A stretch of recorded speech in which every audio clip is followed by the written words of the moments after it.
마태복음 오늘 본문은 마태복음 28장 16절에서 20절까지 말씀입니다. 그렇죠?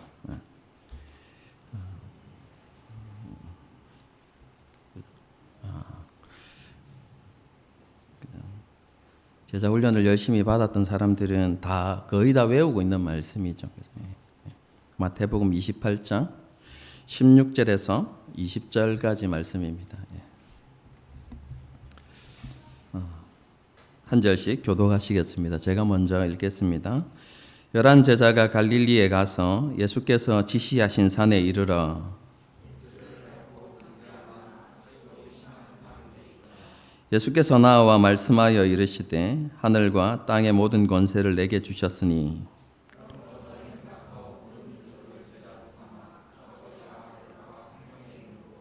함께 읽겠습니다. 내가 너희에게 분부한 모든 것을 가르쳐 지키게 하라. 볼지어다 내가 세상 끝날까지 너희와 항상 함께 있으리라 하시니라. 아멘. 지난 몇 주간 우리는 예수님의 죽음과 부활, 그것과 관련되어진 본문들을 우리가 살펴보았습니다.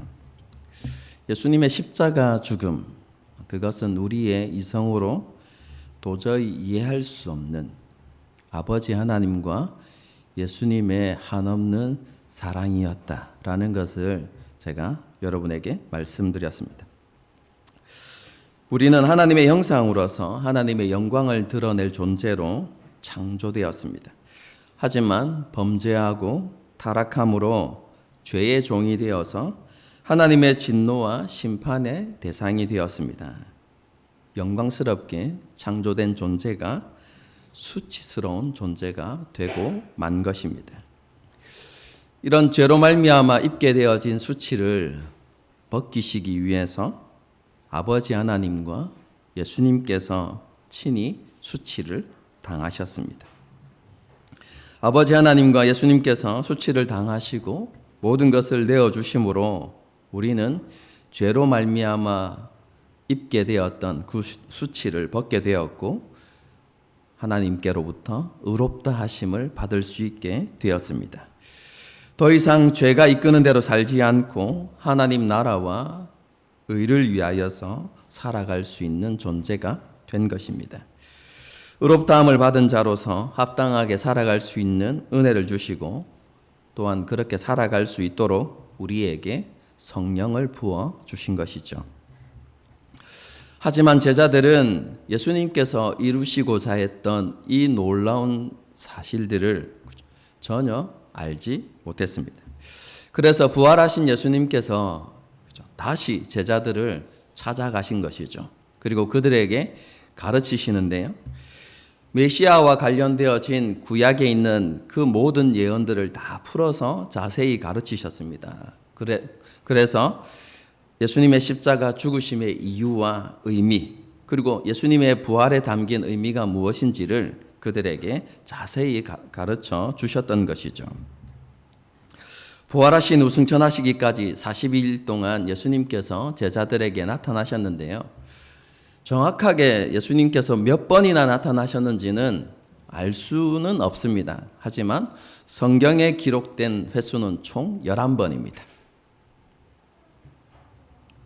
첫 번째는 막달라 마리아에게 예수님께서 나타나시죠. 부활하신 첫날 주일 새벽에 여자들이 예수님께 향품을 바르기 위해서 무덤에 올라가죠. 빈 무덤을 보고 두려워하고 있는데 천사를 만나서 천사의 말을 듣고 제자들에게 부활의 소식을 전하기 위해서 여자들이 돌아가는데요. 그곳에서 막달라 마리아만 떠나지 않고 무덤에서 울고 있는데 예수님께서 나타나시죠. 여러분, 그것이 첫 번째 나타나신 것입니다. 그리고 우리가 잘 알지 못하고 있는 두 번째가 있는데요. 여러분, 부활의 첫날 무덤에 왔던 그 여자들에게도 예수님께서 나타나십니다. 제자들에게 소식을 전하고 집으로 돌아가는 길에 예수님께서 다시 나타나셔서 그녀들을 만나고 그녀들에게 한 가지 말을 전해주시죠. 제자들로 하여금 갈릴리로 가라, 이 말을 전하게 하십니다. 우리는 잘 모르지만 그런 일들이 있었습니다.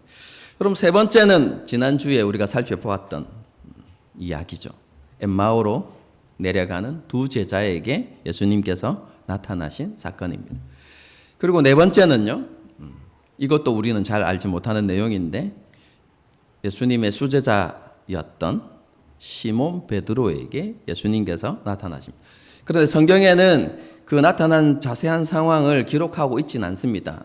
누가복음 24장 35절과 그리고 고린도전서 15장 5절을 보게 되어지면 예수님께서 시몬 베드로에게 나타나신 사실을 기록하고 있습니다. 그래서 알고 있을 뿐입니다. 언제 나타나셨는지도 정확하진 않지만 엠마오로 내려갔던 두 제자, 그죠? 에게 말씀을 풀어주시고 그리고 그들과 함께 유숙하기 위해서 들어가신 이후에 떡을 떼시고 난 다음에 갑자기 사라지시죠. 그리고 그 앞에 본문을 보게 되어지면 예수님께서는 더 가시려고 하는 듯 하더라 이런 표현들이 있어요. 아마도 그런 표현들을 보게 되어질 때, 상황들을 보게 되어질 때 두 제자에게 잠시 나타나셨다가 시몬 베드로를 찾아가신 게 아닌가 이렇게 짐작해 볼 수 있을 정도입니다. 어쨌든 네 번째는 시몬 베드로에게 나타나십니다. 다섯 번째는 그죠?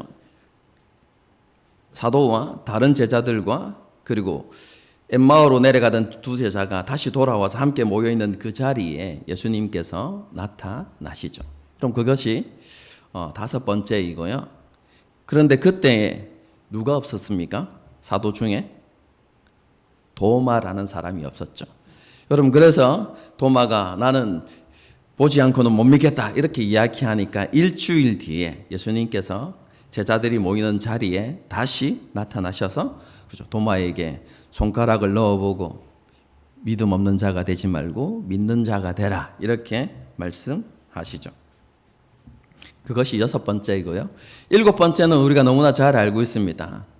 제자들 일곱 제자가 그죠? 나는 물고기 잡으러 가노라 이렇게 해서 갈릴리 호수에서 물고기를 잡고 있을 때 예수님께서 그들에게 나타나시죠. 요한복음 21장에 자세히 기록되어 있는 내용입니다.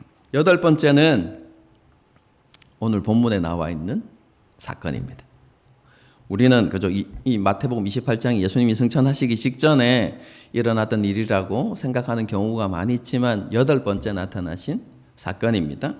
아홉 번째는 고린도전서 15장에 있습니다. 예수님께서 500여 형제들에게 일순간에 이렇게 나타나신 사건입니다.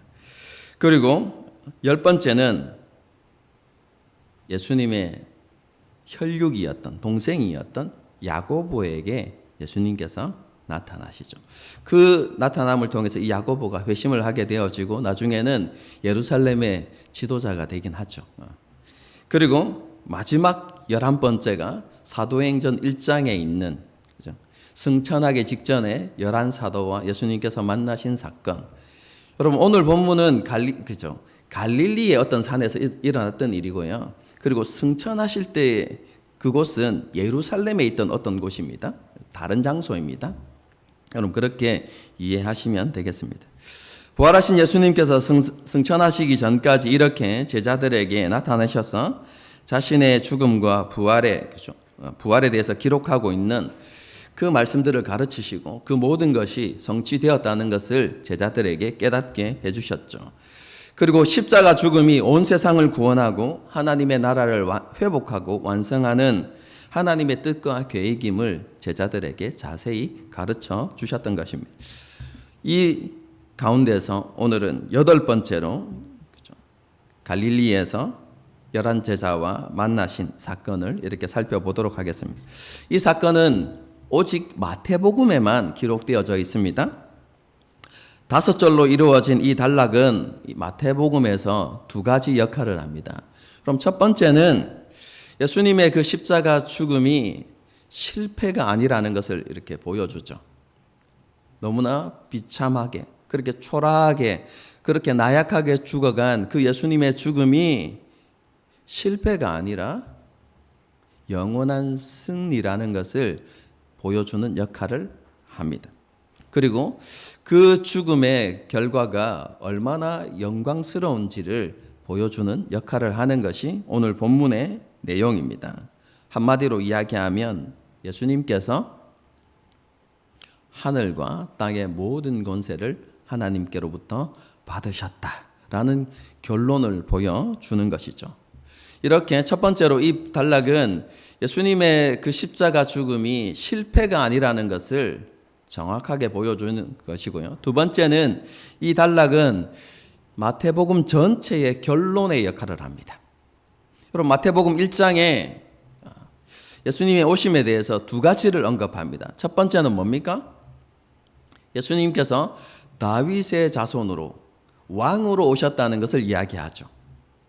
그리고 두 번째는 무엇입니까? 예수님께서 구약에서 약속하고 있는 임마누엘의 그 약속을 성취하기 위해서 오신 분이라는 사실을 마태복음 1장에서 기록하고 있죠. 여러분, 그런데 오늘 본문을 보십시오. 예수님이 어떤 분으로 소개되고 있습니까?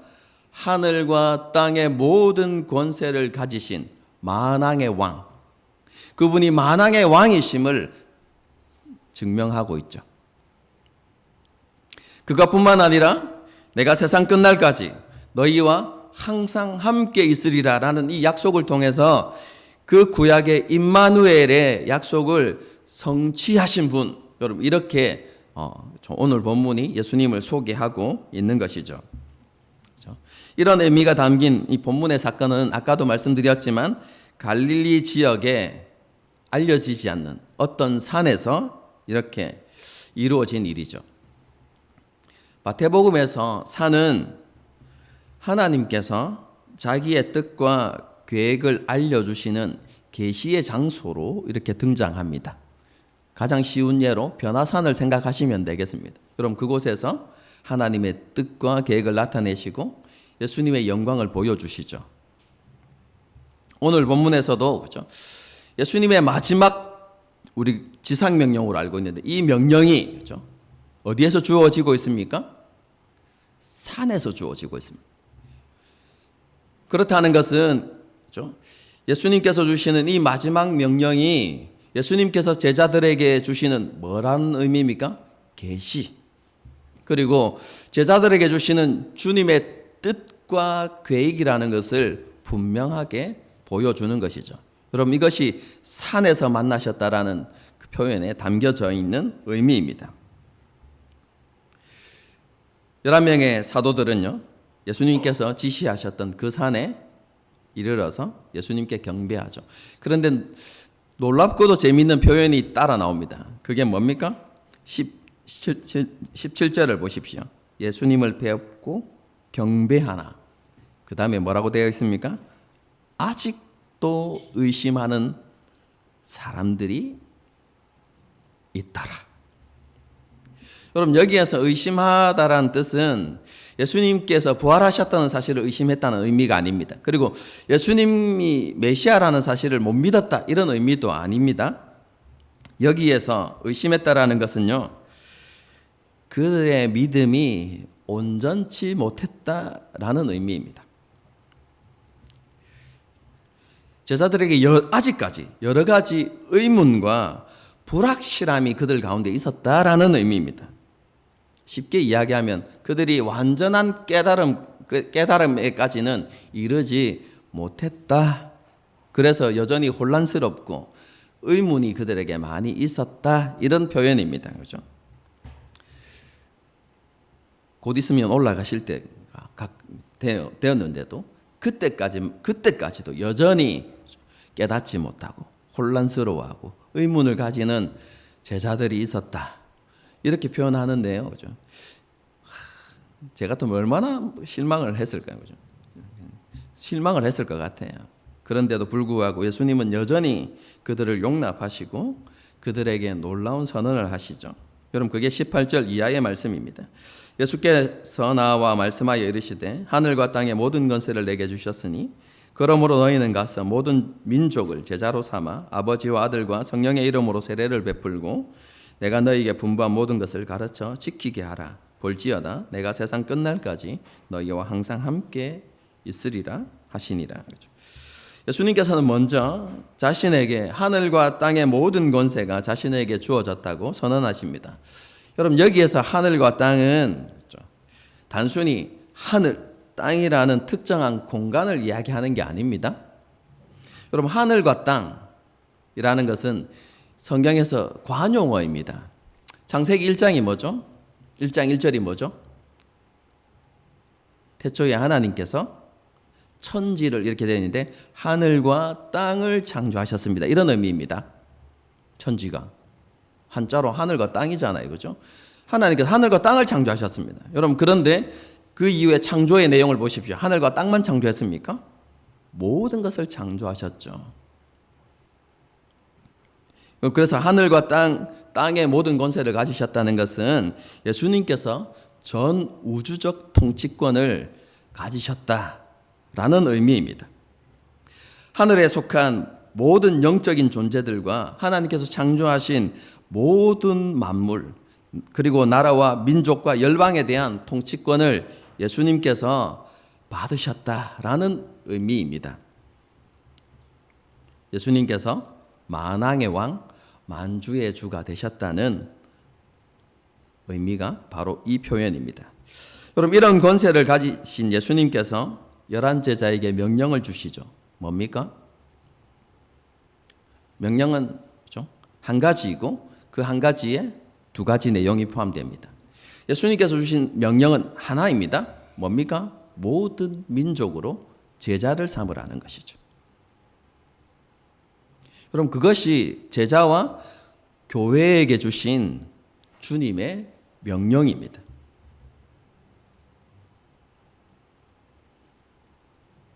새겨들어야만 합니다. 너희는 가서 교인을 만들라, 아닙니다, 여러분. 너희는 가서 제자를 만들라는 것입니다. 여러분, 그런데 이 제자를 만드는 내용은 두 가지입니다. 첫 번째는 아버지와 아들과 성령의 이름으로 세례를 주는 것이고, 두 번째는 예수님께서 명령하시는 것을 지키며 살아갈 수 있도록 그들을 가르치라는 것입니다. 세례를 베푼다는 것은 어떤 의미이죠? 하나님과 원수되었던 그들을 하나님과 온전히 연합하게 하라는 의미입니다. 우리가 쉽게 하는 말로, 그죠? 뭡니까? 십자가 복음을 선포해서 믿고 하나님의 백성이 되게 하라는 의미이죠. 여러분, 그런데 그것이 제자됨의 끝이 아닙니다. 그 다음에 두 번째 내용이 이어지죠. 뭡니까? 예수님의 명령을 지키도록 가르치고 훈련하라는 것이죠. 그래서 그들로 하여금 복음의 원리를 따라서 하나님의 백성다운 삶을 살아가게 하라. 여러분, 이것이 예수님께서 주신 명령입니다. 십자가 복음을 선포하고 전달하는 것에서 끝나는 것이 아니라 예수님의 복음을 받고 하나님을 믿게 되어진 사람들이 자기 십자가를 지고 예수님을 따르는 삶을 살아가도록 그렇게 가르치고 훈련시키라는 의미이죠. 여러분, 이 예수님의 명령은요, 예수님을 주님으로 고백하는 그리스도인의 정체성이 무엇인지를 분명하게 가르쳐 주는 것입니다. 그리스도인의 정체성에 대해서 강조하기 전에 먼저 두 가지 질문을 한번 던져보겠습니다. 그렇죠? 쪽팔리니까, 그렇죠? 크게 대답하지 마시고 속으로 이렇게 대답해 보시기 바랍니다. 첫 번째 질문입니다. 자신은 예수님의 제자로 살아가고 있다고 생각하십니까? 여러분, 스스로 자신을 돌아보면서 나는 정말로 예수님의 제자로 살아가고 있어. 여러분, 이렇게 생각하십니까? 두 번째 질문을 드리겠습니다. 나는 예수님을 믿고 있다고 생각하십니까?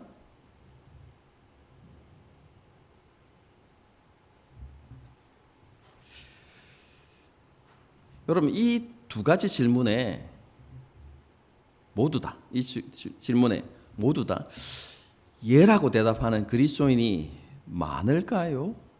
적을까요?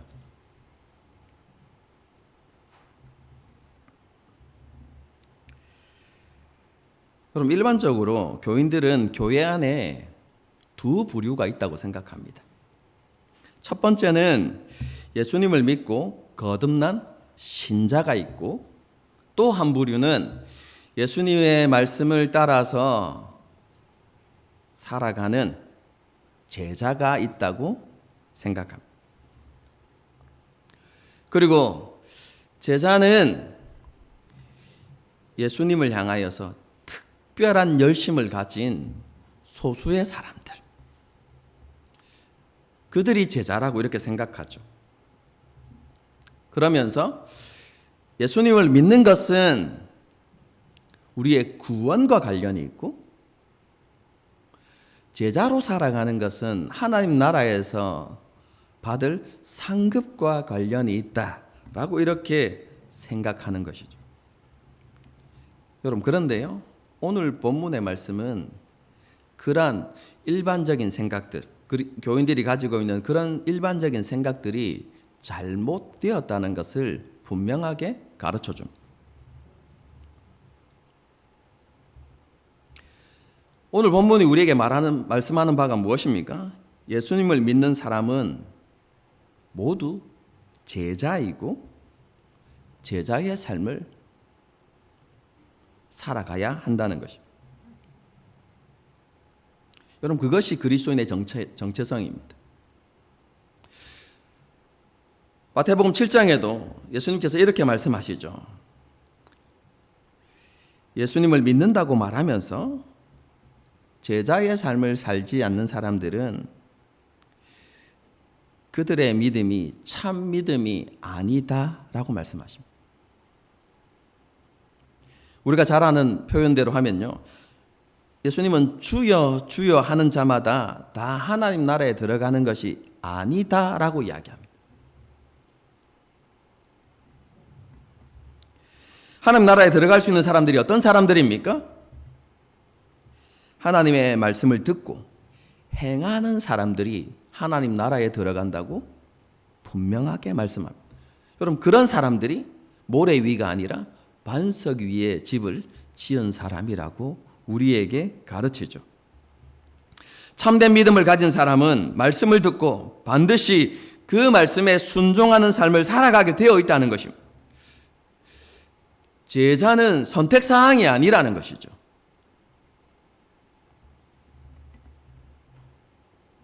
예수님을 믿는다는 것 자체가 곧 예수님의 제자가 되는 것이다 라고 이렇게 가르치는 것입니다. 여러분, 그리스도인과 제자는 다른 말이 아닙니다. 예수님의 말씀을 따라서 살아가는 제자를 가리키는, 그렇죠? 지칭하여서 부르는 말이 그리스도인인 것이죠. 그리스도인 어떤 뜻입니까? 우리 순한글로 딱 바꾸면 예수쟁이라는 말이죠. 사람들이 그들의 삶을 딱 지켜봤는데 그들의 삶의 중심이 누가 계신다는 말입니까? 예수님께서 계신다는 것이죠. 저들의 삶과 생각과 말과 행동 중심에 누가 있다는 말입니까? 예수님이 계시다는 말입니다. 여러분, 그 말이 그리스도인이란 말입니다. 예수님께 메인바된 사람들, 좀 적나라하게 이야기하면 예수께 미친 사람들, 여러분, 그게 그리스도인이라는 의미입니다.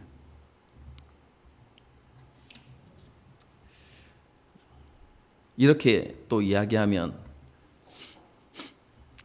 구원의 확신이 흔들리는 사람들이 또 생겨나죠. 그렇죠? 여러분, 제자의 삶을 살지 않는 모든 교인이, 성도가 구원받지 못했다 이렇게 말할 수는 없습니다. 왜냐하면 성령으로 거듭났다고 해도 영적 어린아이라면 제자의 삶을 살아가는 것이 쉽지 않기 때문에 그렇습니다. 여러분.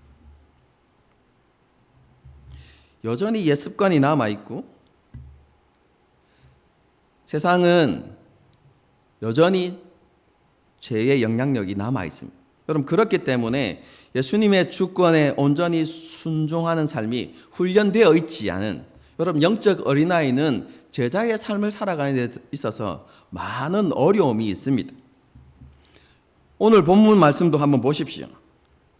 여러분, 3년 반 동안 예수님께 훈련을 받았고, 저 같은 목사에게 훈련받은 게 아니라 주님으로부터 직접 훈련을 받았고 십자가의 죽음과 부활까지 목격한 제자들입니다. 여러분, 그런데 뭐라고요?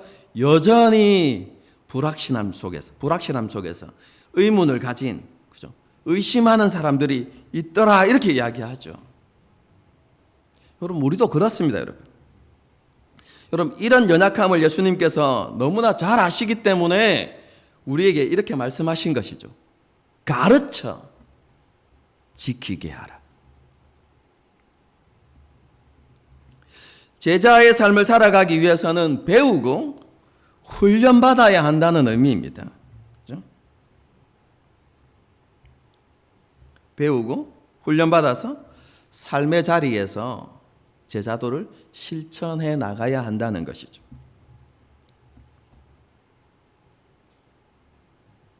열심히 배우셔야만 합니다.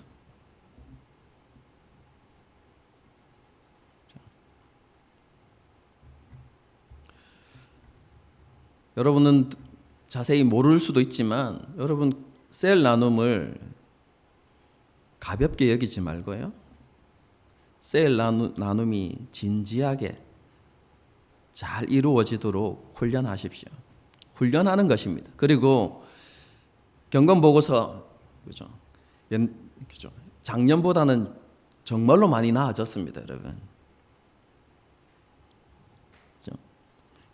000이던 숫자가 그래도 1, 2, 3 이렇게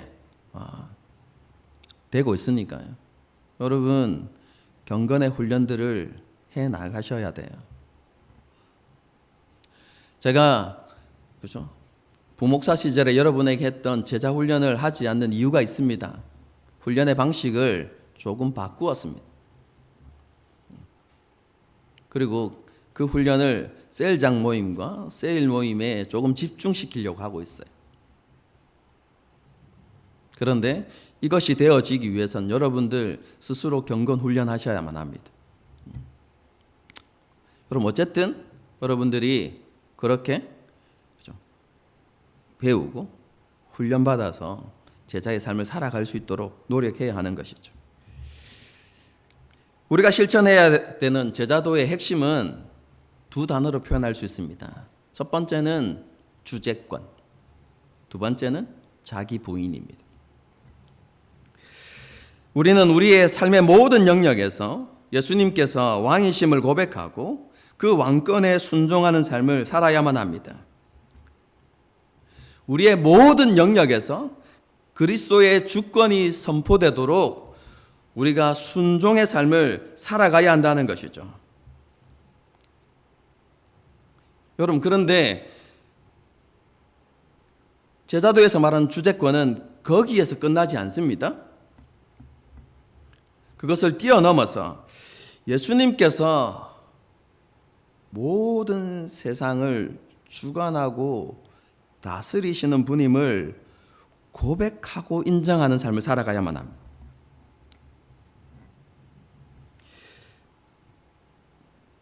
우리의 삶을 주장하는 것은 돈이나 인간관계가 아니라 주님이심을 고백하는 삶을 살아가야만 합니다. 우리 직장 생활을 주관하는 것이, 그죠? 상사가 아니라, 동료가 아니라 주님이시라는 확신이 있어야만 합니다. 주님께서 모든 것을 주관하고 다스리신다는 사실. 단순히 그리스도인의 삶, 우리 개인의 삶의 영역이 아니라 인간의 역사와 모든 이 땅의 모든 것들을 예수님께서 주관하고 다스리시는 왕이시란, 그 모든 것이 예수님의 주권 아래 있다는 사실을 우리가 확신하는 것. 여러분, 그것이 제자도의 핵심입니다.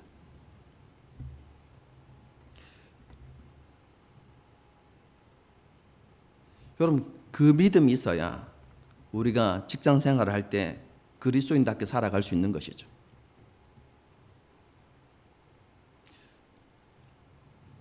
나를 자르는 것은 직장 상사가 아니라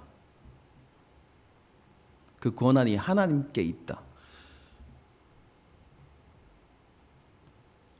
오해하면 안 됩니다. 그렇죠? 긍정의 힘. 나는 주님의 뜻대로 살고 있으니까 직장에서 절대로 안 잘릴 거야. 아니요. 계속해서 직장 생활을 할 수도 있고 잘릴 수도 있습니다. 그런데 그 결정권이 상사에게 있는 것이 아니라 누구에게 있다고요? 주님께 있다는 것입니다.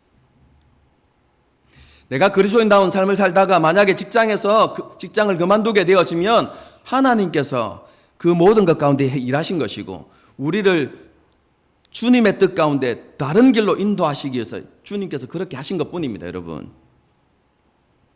여러분 그렇게 주님을 신뢰하는 것이 예수님의 주재권을 인정하는 것입니다.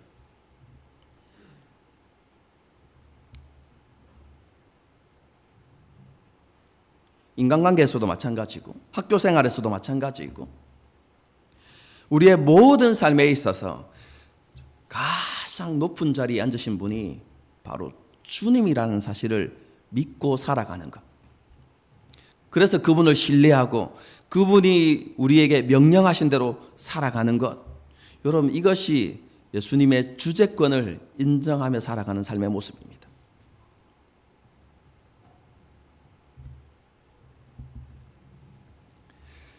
그런 주님께서 우리를 세상에 보내신 것입니다. 여러분, 그런데 예수님의 파송, 예수님의 보내심은 그 당시 문화 속에서 이해되어져야만 합니다. 그게 무엇이냐면 주인과 종의 관계에 있어서 주인이 어떤 일을 종에게 맡깁니다. 여러분, 그러면 주인에게 책임이 하나 생깁니다. 주인의 일을 종에게 맡겼기 때문에 종이 그 일을 이루기 위해서 필요한 모든 것들을 제공해 주어야 될 책임이 주인에게 생겨나는 것입니다. 예수님께서 지금 그런 관계 속에서 제자들을 파송하시는 것입니다.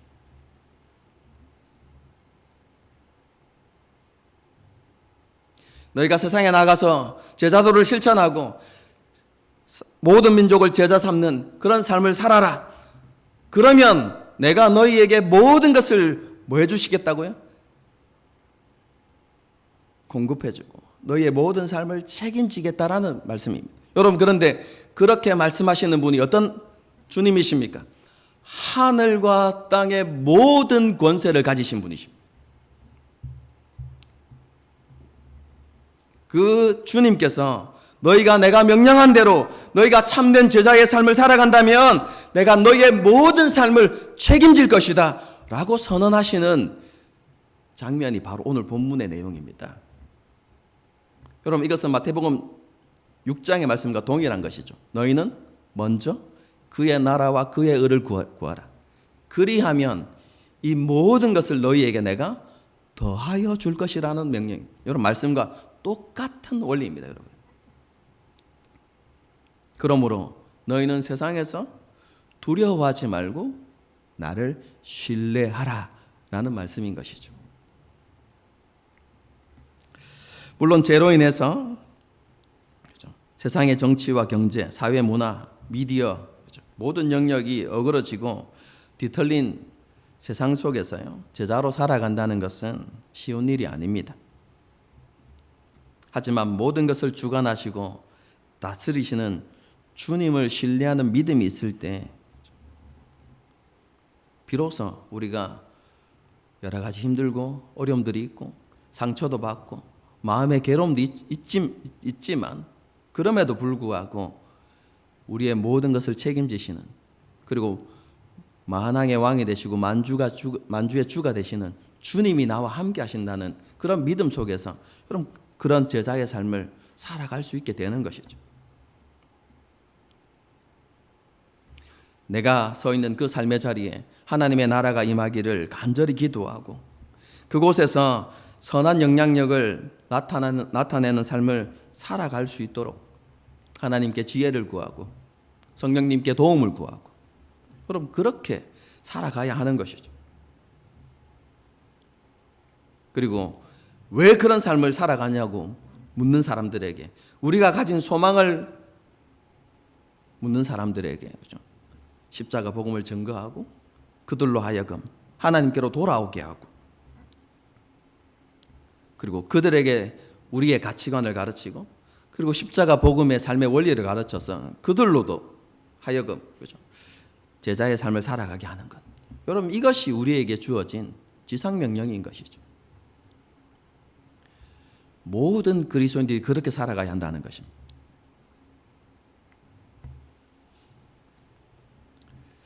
제자들의 또 다른 핵심 한 가지는요, 자기 부인이죠. 그런데요, 자기 부인이라고 이야기할 때 오해하지 말아야 될 점이 있습니다. 왜냐하면 오해하는 사람 너무 많아요. 여러분, 자기 부인이라고 이야기하는 것은 나의 자아나 나의 정체성이 사라지는 것, 그걸 의미하지 않습니다, 여러분. 개인이 취미생활을 하면 안 된다. 자기가 좋아하는 것을 하면 안 된다. 여러분, 이런 의미가 전혀 아닙니다, 여러분. 그리스도인은 맛집 찾아다니면 안 됩니까? 찾아다닐 수도 있죠. 여러분, 그리스도인 여행 가면 안 됩니까? 여러분, 그것과 자기 부인은 무관할 수 있습니다, 여러분.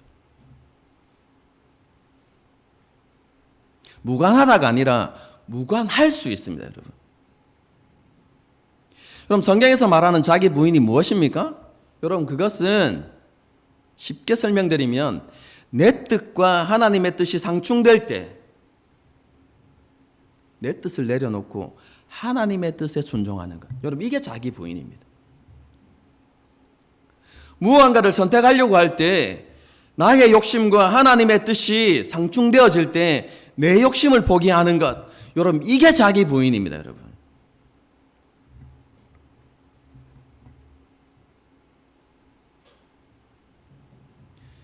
제대로 이해하셔야만 합니다. 그렇죠?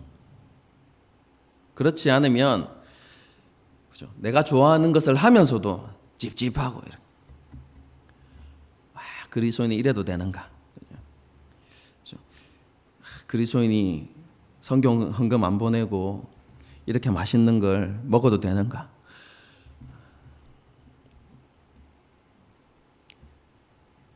자유하십시오. 진리 안에서. 하나님께서 우리에게 세상을 누리라고 주신 것이죠. 하나님 안에서. 하나님 안에서 누릴 수 있습니다. 그러나 주님의 뜻 안에서. 다시 말씀드립니다.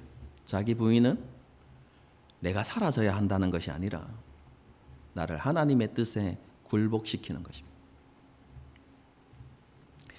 하나님께서는 이런 자기 부인의 삶을 살아가는 자들에게 더 깊은 은혜를 주십니다.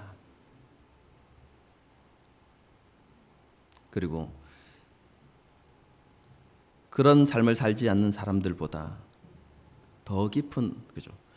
더 영광스러운 하나님의 나라를 맛보게 하십니다. 조금 전에도 말씀드렸지만 영적 아이는, 그죠? 이런 자기 부인의 삶을 살아가기가 어렵습니다. 자기 십자가를 지고 주님을 따르는 삶이 쉽지 않다는 것입니다. 여러분, 이런 삶을 살아가는 사람들, 이런 삶을 살아가기 위해서는 자신이 잘 준비되어야만 합니다. 주님께서 말씀하신 내용 가운데 이런 내용이 있습니다. 하나님의 뜻을 알고도 자신을 준비하지 않고 그 뜻을 행하지 않는 자는 많이 맞을 것이요. 이렇게 되어 있습니다. 제가 많이 맞을 것이요에 지금 주목하려고 하는 게 아니라요. 하나님의 뜻을 아는 자는 어떻게 해야 된다는 말입니까? 준비해야만 그 하나님의 뜻에 순종하는 삶을 살아갈 수 있다는 것이죠. 성경적 가치관이 무엇인지를 잘 배우고 여러분 그것을 마음에 잘 새겨두어야 우리가 세속에 물들지 않고 살아갈 수 있는 것이죠. 복음의 삶의 원리가 무엇인지를 배우고 그 원리를 따라서 살아가기 위해서 노력해야 되는데요. 잘못된 생각부터 고쳐야만 합니다. 우리는 우리의 삶이 획기적으로 변화되기를 꿈꾸고 소망해요. 여러분 그런데 그렇게 변화되는 그리스도인은 극소수입니다. 하나님의 특별한 뜻이 계셔서 그렇게 변화시키는 경우들이 있긴 하지만 대부분의 경우에 있어서는 조금씩 변화되어져 가는 것입니다. 제자들처럼. 여러분 그래서 우리가 복음의 원리를 따라서 살아가려고 할 때 우리가 노력해야 되는 것은요. 지극히 작은 것에서부터 시작하는 것입니다. 하나님께서 말씀하신 내가 할 수 있는 것부터 여러분 지켜나가는 여러분 그래서 순종의 습관들을 만들어가는 것이 너무너무 중요합니다. 여러분 큰 것에는 순종하지 말라 이게 아니라 여러분 그것도 순종하려고 노력해야 되죠. 그것이 잘 안 되더라도 지극히 작은 것에서부터 여러분 순종의 훈련들을 조금씩 해나가야 되는 것이죠. 여러분 그렇게 될 때 지극히 작은 것에 충성된 자가 나중에 여러분 큰 것에도 충성된 사람이 되는 것입니다. 여러분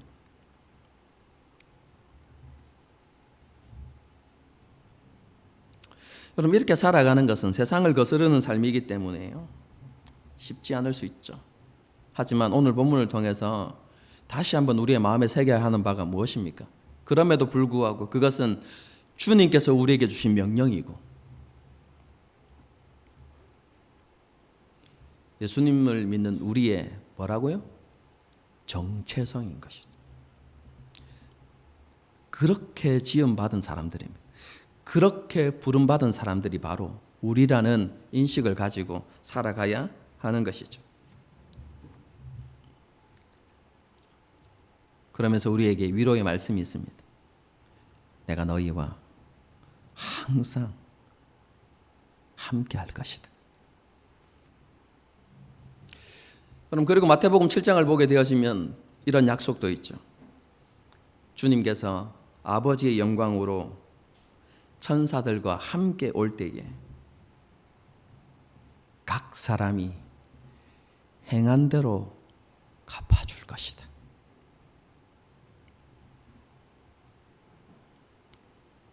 여러분 우리가 많은 어려움과 고난 속에서도 흔들리지 않고 제자의 삶을 살아가면 하나님께서 우리에게 행한 대로 갚으시는데 물 한 그릇을 대접한 것도 잊지 않고 하나님께서 그것을 기억하시고 우리에게 다 갚아주실 것이라고 하나님께서 약속하십니다. 그리고 그런 삶을 살아갈 수 있도록 주님께서 우리와 항상 함께 해주실 것이라고 약속하고 있습니다. 여러분 이러한 약속들과 제자로서의 정체성을 마음에 새기고 다시 한번 오늘 새롭게 결단하고 삶의 자리에서 제자도를 실천하며 살아가는 저와 여러분이 될 수 있기를 주님의 이름으로 축복합니다. 그죠? 오늘은 명절이라서 설교를 이렇게 짧게 지금 함께 기도하고 찬양하고 기도하는 시간을 갖도록 하겠습니다. 이곳에 임하신 하나님 나라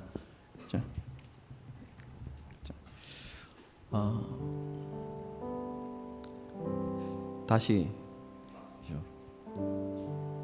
되새기십시오. 여러분 우리는 예수 믿고 죽어서 천국 가는 게 아닙니다. 여러분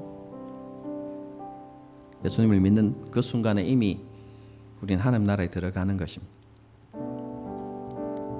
여러분 지금 우리가 하나님 나라를 살아가고 있는 것입니다.